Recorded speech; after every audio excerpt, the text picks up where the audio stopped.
Ouvrons nos Bibles ce matin dans l'évangile de Marc, chapitre 6. Marc, chapitre 6. Le roi Hérode entendit parler de Jésus, dont le nom était devenu célèbre. Et il dit, Jean-Baptiste est ressuscité des morts, et c'est pour cela qu'il se fait par lui des miracles. D'autres disaient, c'est Élie. Et d'autres disaient, c'est un prophète, comme l'un des prophètes. Mais Hérode, en apprenant cela, disait, ce Jean que j'ai fait décapiter, c'est lui qui est ressuscité. Car Hérode lui-même avait fait arrêter Jean et l'avait fait lier en prison à cause d'Hérodias, femme de Philippe, son frère, parce qu'il l'avait épousée. Et que Jean lui disait, il ne t'est pas permis d'avoir la femme de ton frère. Hérodias était irritée contre Jean et voulait le faire mourir. Mais elle ne le pouvait, car Hérode craignait Jean, le connaissant pour un homme juste et saint, et il le protégeait. Et après l'avoir entendu, il était souvent perplexe et l'écoutait avec plaisir. Cependant, un jour propice arriva lorsqu'Hérode, à l'anniversaire de sa naissance, donna un festin assez grand aux chefs militaires et aux principaux de la Galilée. La fille d'Hérodias entra dans la salle. Elle dansa et plut à Hérode et à ses convives. Le roi dit à la jeune fille, « Demande-moi ce que tu voudras, et je te le donnerai. » Il ajouta avec serment, « Ce que tu me demanderas, je te le donnerai.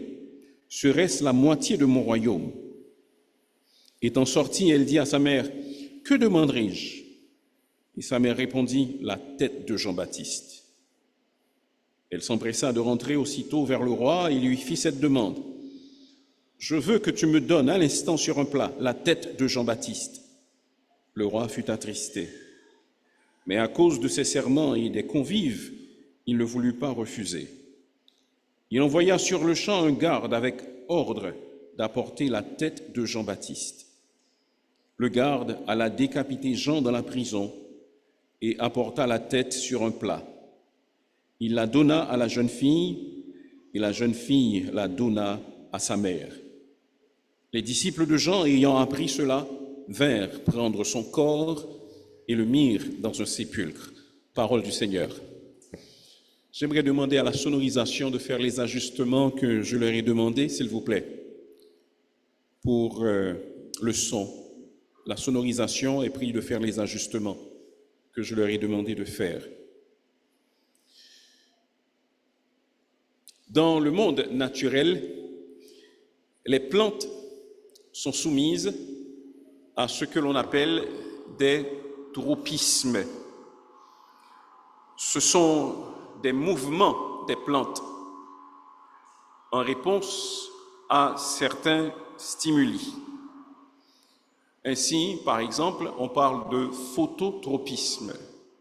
Cela veut dire qu'une plante a tendance à grandir dans la direction dont provient la lumière. On parle également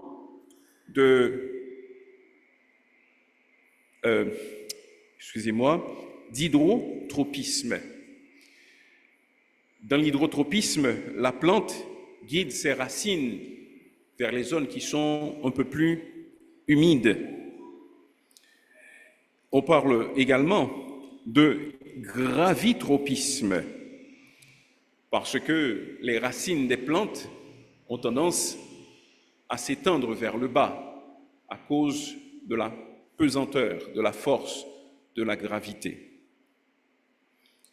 Ce qui se passe dans le domaine physique, parmi les plantes, se passe dans le domaine spirituel parmi les hommes.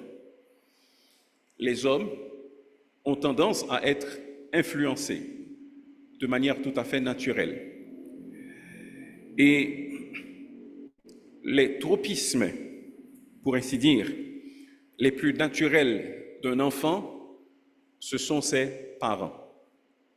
L'enfant a tendance à agir comme ses parents. parce que ce sont ses premiers modèles. Ce sont eux qui l'observent. C'est eux qui l'entendent parler. Ce sont eux qui lui montrent le chemin de la vie. Peut-être que sur le plan spirituel, nous pourrions parler de parentotropisme.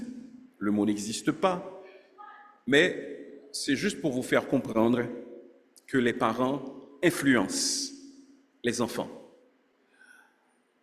Dans le texte que nous avons vu aujourd'hui, il s'agit d'une mère qui a influencé sa fille. Cependant, cette influence n'était pas une influence salutaire, c'était une influence délétère. Une mère a influencé sa fille pour qu'elle pose un acte, ou plusieurs actes même, inacceptables, répréhensibles et immoraux. Aujourd'hui, c'est la journée nationale de l'enfant et nous pensons de manière particulière aux enfants. Et c'est pourquoi, à vous qui êtes présents, nous disons « Influençons nos enfants pour la gloire de Dieu ». Influençons nos enfants pour la gloire de Dieu. Même si vous n'êtes pas encore parents, un jour, vous êtes sans doute appelés à l'être et vous devrez vous efforcer d'influencer vos enfants pour Dieu. Si vous avez déjà des enfants qui sont encore influençables, vous devez vous assurer que vous les influencez dans la bonne direction. Ce matin, nous allons tirer des leçons du texte que nous avons lu. Cependant, nous allons regarder le texte et tirer la leçon contraire, parce que le comportement de cette mère était contraire à la parole de Dieu, et nous allons essayer de voir ce que dit la parole par rapport au comportement mauvais de cette mère et comment nous, parents chrétiens, devons ajuster notre comportement ou devons influencer nos enfants, non pour leur perte, mais pour la gloire de Dieu. Premièrement, nous devons influencer nos enfants par un bon exemple. Influençons nos enfants par un bon exemple. Dans le texte, il est question d'une femme appelée Hérodias. C'est sa fille qui dansa devant Hérode et les invités d'Hérode. Hérodias était mariée à 2 demi-frères. Un historien juif raconte comment Hérode s'était marié avec Hérodias. Cet Hérode dont il est question dans le texte, ce n'est pas Hérode le Grand qui avait cherché à tuer Jésus, mais c'est le fils d'Hérode. Pendant que cet Hérode était en voyage vers Rome, il a rendu visite à son frère Philippe, qui était marié avec Hérodias. Et Hérode a été attiré par Hérodias. Hérode s'est séparé de sa femme et Hérodias a abandonné son mari, le demi-frère d'Hérode, pour aller retrouver Hérode. Et c'est ainsi qu'ils se sont mariés. Donc, je ne vous ai pas encore dit ce qui est pire. Hérodias a quitté son mari pour se marier avec son beau-frère, qui était le demi-frère de son mari. Mais chose encore plus grave, c'est que Hérodias était la nièce et de Philippe et d'Hérode. Donc elle était mariée à son oncle, puis elle a quitté son oncle pour aller se marier avec un autre oncle. Elle était coupable du double péché d'adultère et d'inceste. Et c'est pour cela que Jean-Baptiste accusait Hérode et le condamnait. Il accusait vertement Hérode et lui reprochait d'avoir eu la femme de son frère. Ce n'était pas admissible. Savez-vous qu'un père, qu'une mère ne peuvent pas être de bons exemples pour leurs enfants si leur vie est immorale? Cette femme, Hérodias, dont ce récit nous est rapporté dans l'évangile de Marc, chapitre 6, le comportement de sa fille a tout simplement reflété l'exemple que lui a donné sa mère. C'est pourquoi nous disons que nous avons besoin d'influencer nos enfants par un bon exemple, pas par un mauvais exemple, mais par un bon exemple.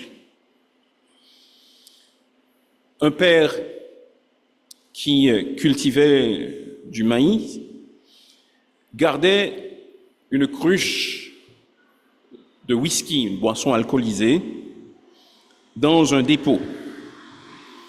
Et chaque matin, il avait l'habitude de se rendre dans ce dépôt pour aller boire un verre de whisky. Un matin, où il avait neigé, il s'est dirigé vers ce dépôt, comme d'habitude, pour aller prendre son verre de whisky. Cependant, cette fois, il entendit quelqu'un derrière lui. Lorsqu'il se retourna, il vit que c'était son jeune fils. Et il lui dit, « Mais que fais-tu, mon fils ?» Et le garçon a répondu, « Je suis tes pas. Je marche dans tes traces, papa. » Le père a renvoyé le garçon dans la maison et il s'est rendu compte de l'exemple, du mauvais exemple qu'il était en train de tracer pour son enfant.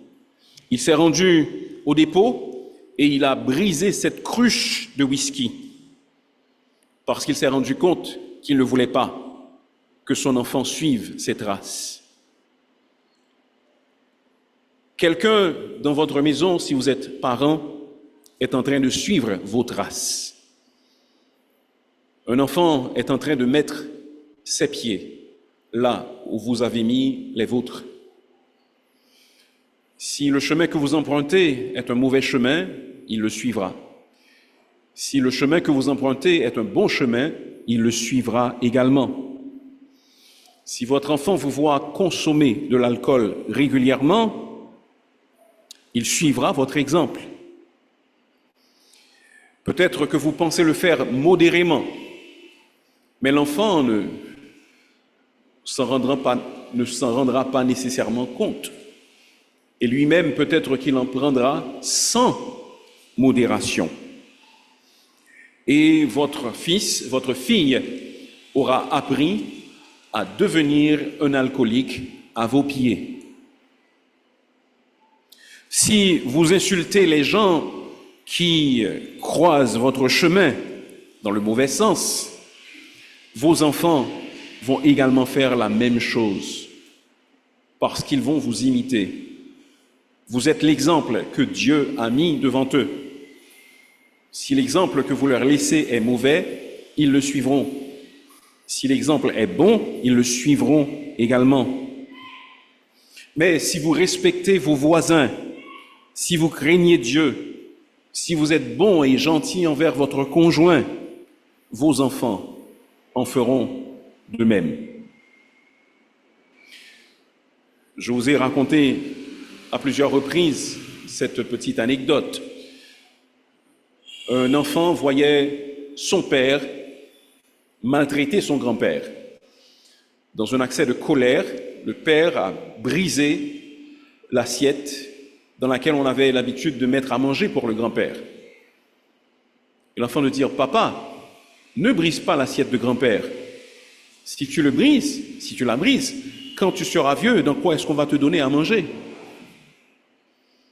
Il avait déjà appris qu'il fallait également maltraiter son grand-père, parce que c'est l'exemple, son père, parce que c'est l'exemple qu'il lui avait donné pour son grand-père. Est-ce que la mère que vous êtes vit une vie pure, caractérisée par la crainte de Dieu? Est-ce que le père que vous êtes est un homme sobre, craignant Dieu, vivant pour Dieu? Ou bien est-ce que votre vie ne correspond pas aux normes de la parole de Dieu? Plus tard, l'histoire raconte justement que la fille d'Hérodias, son nom n'est pas mentionné dans le texte, mais elle s'appelait Salomé. Plus tard, Salomé a épousé son grand-oncle. Pas étonnant, n'est-ce pas? Parce que sa mère avait épousé ses deux oncles. Influençons nos enfants par un bon exemple. Influençons-les pour la gloire de Dieu, non seulement par notre bon exemple, mais également par nos refus. Influençons nos enfants par nos refus. Le texte que nous avons lu dans l'évangile de Marc ne le dit pas précisément. Cependant, le texte nous laisse clairement comprendre et deviner qu'Hérodias était tout à fait au courant des actions de sa fille. Elle était certainement au courant de son plan de danser de manière à séduire Hérode et ses invités. C'est d'ailleurs pourquoi elle a pu se rendre vers sa mère pour lui demander conseil, parce que certainement elle avait reçu l'approbation de cette dernière. On peut imaginer sans risque, sans grand risque de se tromper, qu'Hérodias n'avait pas découragé sa fille, qu'elle n'avait pas dit non. D'ailleurs, elle n'avait pas l'autorité morale pour dire à Salomé de ne pas poser de telles actions. Beaucoup de mères, malheureusement, tolèrent leurs enfants. Beaucoup de pères tolèrent leurs fils également. Ils ne savent pas dire non. Ils ne savent pas imposer un refus qui est ferme.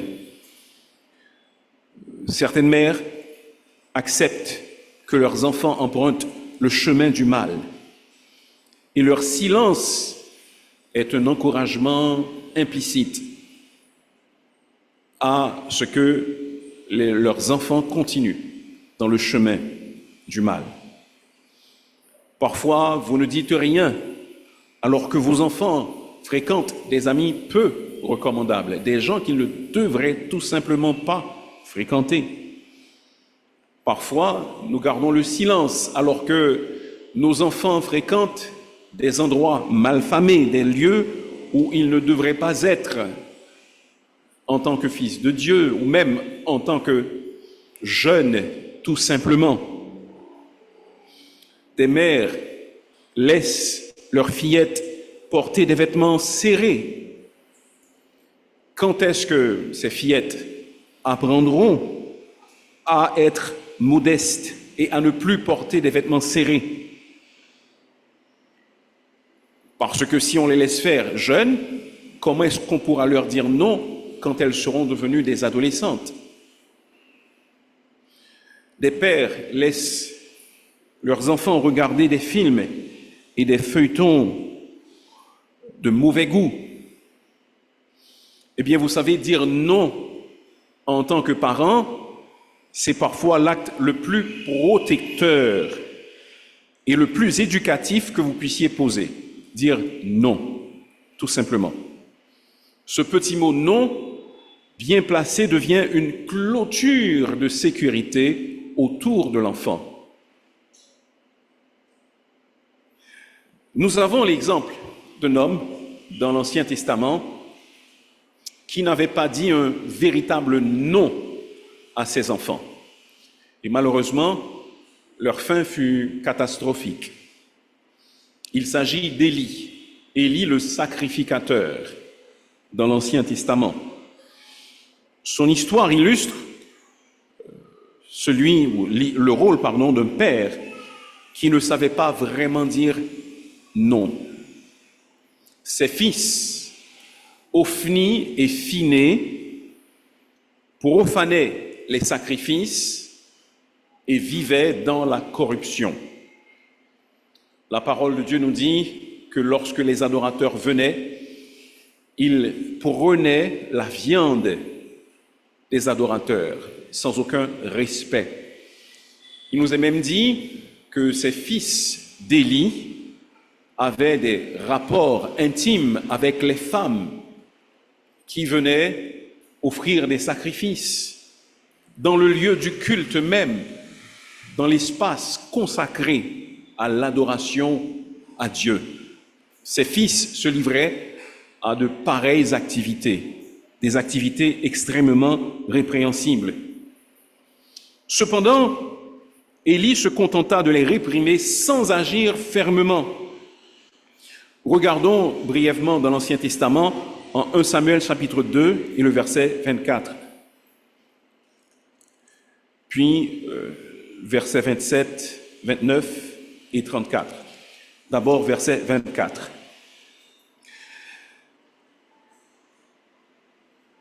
Samuel parle à ses fils et leur dit ceci: « Non, mes enfants, ce que j'entends dire n'est pas bon.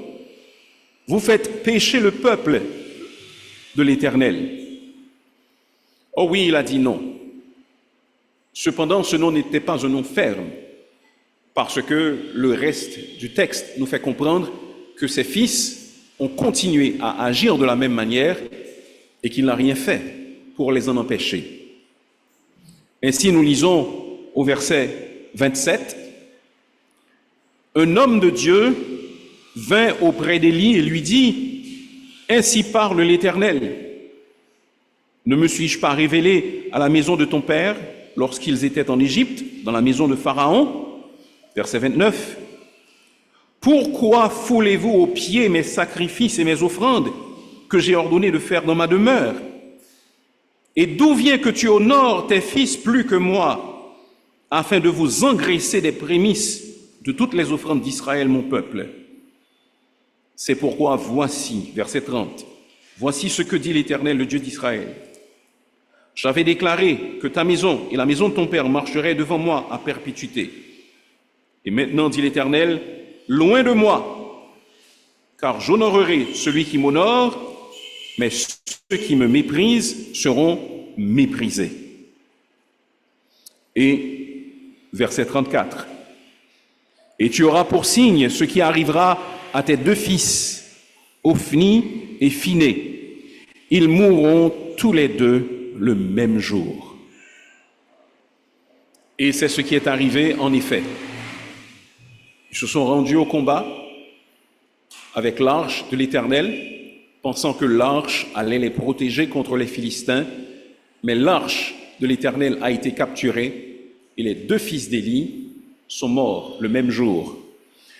Et lorsqu'Élie a reçu la nouvelle, lui également, il est tombé à la renverse, il s'est rompu la nuque et lui également, il est mort. Le nom d'Élie, le nom N-O-N, n'était pas un vrai nom, ce n'était pas un nom ferme. Ce nom que vous devez dire parfois à vos enfants, contrairement à Hérodias qui avait dit oui à sa fille, ce nom ne doit pas être une simple suggestion, mais ce nom doit être une interdiction formelle, accompagnée de conséquences si cette interdiction est violée. Certains parents ne veulent pas dire non à leurs enfants parce qu'ils veulent être les amis de leurs enfants. Oui, c'est bon de se rapprocher de ses enfants, c'est bon d'être assez proche de ses enfants pour qu'on puisse leur parler, leur demander leur opinion. Cependant, nous ne sommes pas les amis de nos enfants, nous sommes leurs parents et nous sommes là pour leur servir d'exemple et pour les diriger sur le chemin que Dieu a tracé. Et la meilleure façon de le faire, parfois, c'est d'opposer tout simplement un non à certains désirs. Si ces désirs sont contraires à la parole de Dieu, non. Certainement, il faut être sage. Parfois, il faut choisir ses combats. Ne dites pas non pour quelque chose de peu de valeur. Cependant, lorsque vous choisissez de dire non, il faut que ce soit quelque chose de biblique, il faut que ce soit bien fondé et il faut que votre non soit également inébranlable. Un jour, cet enfant vous remerciera de lui avoir dit non. Malheureusement, ce ne fut pas le cas pour Hérodias. Elle dit oui à sa fille pour qu'elle se dévoile devant un groupe d'hommes, sans doute ivres. Elle a dit oui quand cette dernière a voulu danser de manière séductrice et provocante. Sachons dire non à nos enfants. Influençons nos enfants également par nos conseils. Quels conseils adressons-nous à nos enfants? Lorsque la fille d'Hérodias eut fini de danser et qu'Hérode lui eut fait la promesse de lui donner jusqu'à la moitié de son royaume si elle le désirait, elle alla demander conseil à sa mère. Quel est le conseil que sa mère lui a donné? Bien, demande la tête de Jean-Baptiste. Quel conseil? Elle demanda qu'on apporte la tête de Jean-Baptiste sur un plateau. Quelle cruauté envers un homme juste, envers un homme innocent. Cependant, ce ne sont pas seulement les Hérodias qui donnent de mauvais conseils à leurs filles et à leurs fils. Ce ne sont pas seulement certains personnages bibliques qui le font. Aujourd'hui, des parents donnent également de mauvais conseils à leurs enfants. Les parents recommandent à leurs enfants de se marier à quelqu'un qui a de l'argent, parce que cette personne pourra tout simplement les entretenir. Tu peux te marier parce qu'il est assez riche, parce qu'il a assez d'argent pour prendre soin de toi. Chers amis, l'argent n'est pas le critère principal sur lequel vous devez vous baser pour encourager votre fils ou votre fille à se marier avec quelqu'un. Il y a des parents qui encouragent leurs enfants à poser des actions injustes. Ils savent que l'enfant n'a qu'un visa de visiteur. Ils les encouragent à partir et à s'établir de manière définitive, alors que ce sont des serviteurs, des servantes de Dieu zélés. Ils donnent des conseils qui sont aux antipodes des préceptes de Dieu. Ils recommandent à leurs enfants de faire exactement ce que Dieu demande que l'on ne fasse pas. Des parents donnent des conseils à leurs enfants qui vont participer à des entrevues d'embauche et leur suggèrent des mensonges qu'ils peuvent dire si on leur pose telle ou telle question. Frères et sœurs, nous ne sommes pas là pour donner de mauvais conseils à nos enfants. Bien au contraire, nous sommes là pour les influencer à la gloire de Dieu par les conseils que nous leur donnons. Heureusement, il n'y a pas que les Hérodias, il y a également les Jochébed. Jochébed était la mère de Moïse. Quoique Moïse fut rendu à la fille de Pharaon qui avait voulu l'adopter très jeune, la mère de Moïse avait eu le temps de l'instruire dans la crainte de Dieu. Pendant ce peu de temps que Jochébed avait eu Moïse dans sa tendre enfance, elle lui avait déjà donné de bons conseils. Elle lui avait fait savoir qu'il appartenait non pas au peuple égyptien, mais qu'il faisait partie du peuple de Dieu. Et c'est pourquoi, lorsque Moïse, devenu grand, refusa d'être appelé fils de la fille de Pharaon, parce que sa mère lui avait appris sa véritable identité. Malheureusement, Moïse avait mal compris la mission que Dieu lui confierait. Il voulait être un justicier. Il a tué un Égyptien et il a dû prendre la fuite. Cependant, plus tard, cette connaissance que la mère de Moïse lui avait inculquée dans son jeune âge est revenue et Moïse a pu conduire le peuple d'Israël hors d'Égypte. Heureusement, il n'y a pas que les Hérodias, il y a les Jochébed, mère de Moïse, il y a les Anne, mère de Samuel, alors que les fils d'Élie, Ophni et Phiné, se comportaient de manière totalement répréhensible et pendant qu'ils profanaient l'espace réservé à l'adoration, Samuel, lui, il grandissait dans la crainte de Dieu. Il nous est dit que Anne venait lui rendre visite chaque année. Et certainement, connaissant cette femme pieuse, assurément, elle lui prodiguait des conseils et l'encourageait à ne pas marcher dans le chemin de ces hommes, Ophni et Phiné. Et ces conseils furent suivis par son fils, qui était très jeune, mais qui était également très précoce, à un point tel qu'à une époque où la parole de Dieu était rare, où Dieu ne parlait pas, c'est à Samuel, un simple enfant, que Dieu s'est adressé pour faire connaître sa volonté. Anne était là pour donner de bons conseils à son fils Samuel, pour qu'il n'agisse pas comme Ophni et Phiné. Il y a aussi les Eunice et les Loïs. Sur leurs genoux, Timothée a appris les principes de base de la foi et de la parole de Dieu. L'apôtre Paul dit en 2 Timothée chapitre 3 verset 15, « Dès ton enfance, tu connais les saintes écritures qui peuvent te rendre sage à salut par la foi en Jésus-Christ. » Paul dit que la foi qui habitait dans sa grand-mère habitait également dans sa mère et cette foi habitait également en Timothée.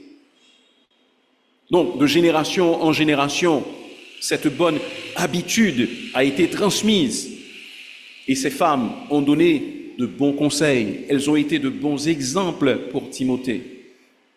Le père de Timothée était grec, il ne connaissait pas Dieu, il ne suivait pas le Seigneur Jésus, mais sa mère était juive et elle était également une croyante. Et c'est grâce à ces conseils que Timothée a pu devenir l'homme qu'il est devenu. Ainsi, chers amis, quels conseils sommes-nous en train de donner à nos enfants? Est-ce que ce sont des conseils qui les influencent dans le sens du bien, ou bien est-ce que ce sont des conseils qui les influencent dans le sens du mal? Influençons nos enfants pour la gloire de Dieu. Comment? Contrairement à Hérodias, influençons nos enfants par un bon exemple et non un mauvais. Contrairement toujours à cette femme, influençons nos enfants par nos refus, notre refus d'accepter le mal de leur part.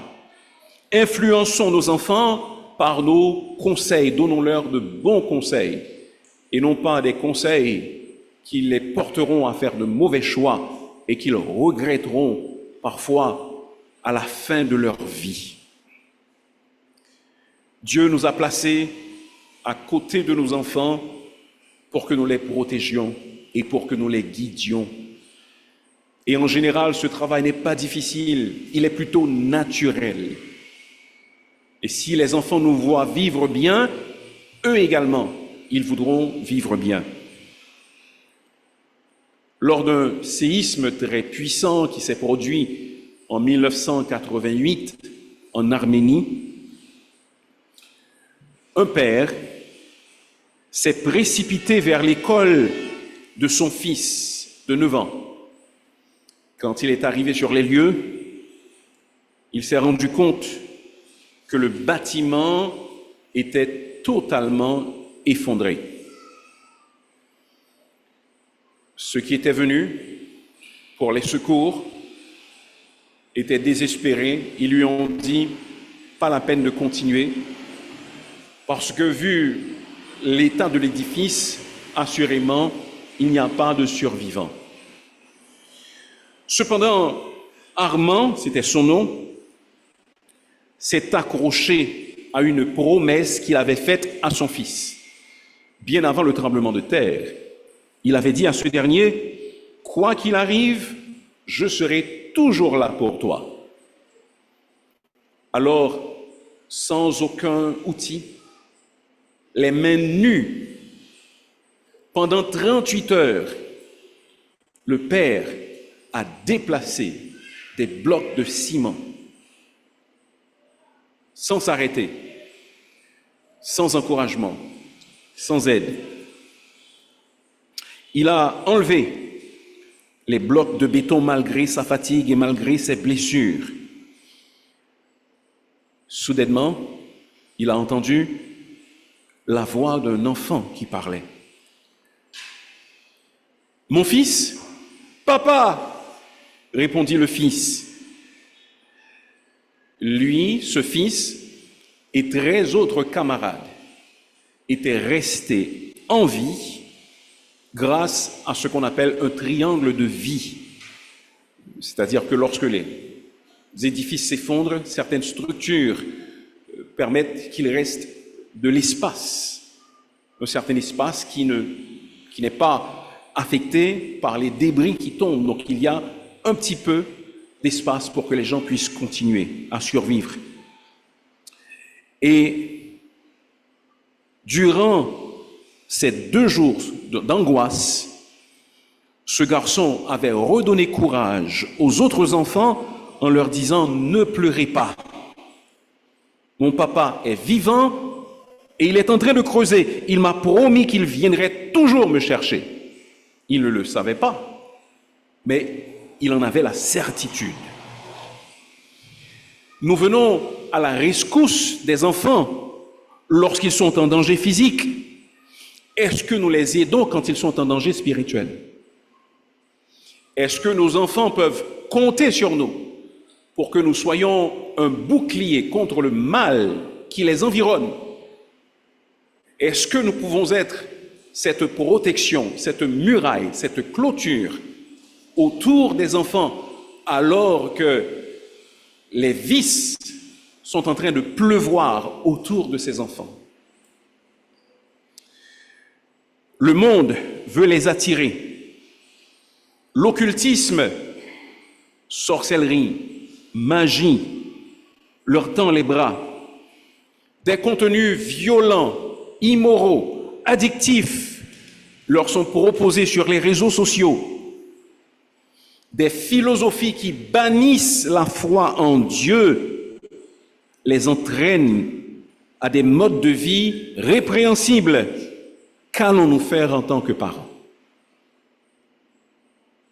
Allons-nous les protéger? Allons-nous utiliser notre influence pour les diriger vers Dieu?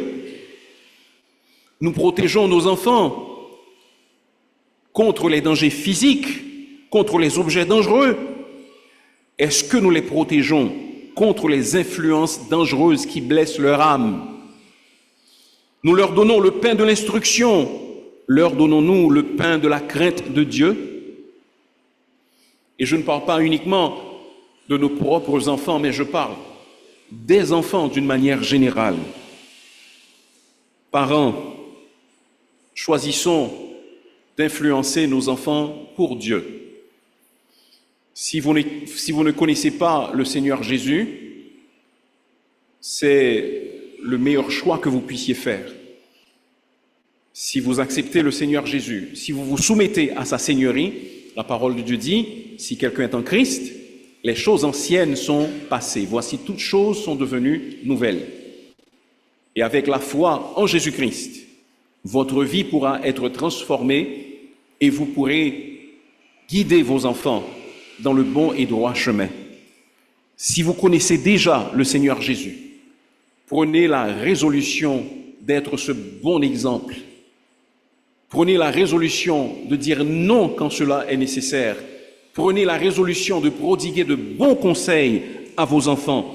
C'est le meilleur choix que vous puissiez faire et vos enfants vous seront toujours reconnaissants d'avoir su les influencer dans la bonne direction, même si aujourd'hui ils ne s'en rendent pas compte. Prions le Seigneur. Merci notre Dieu pour ta grâce envers nous. Merci pour l'instruction de ta parole.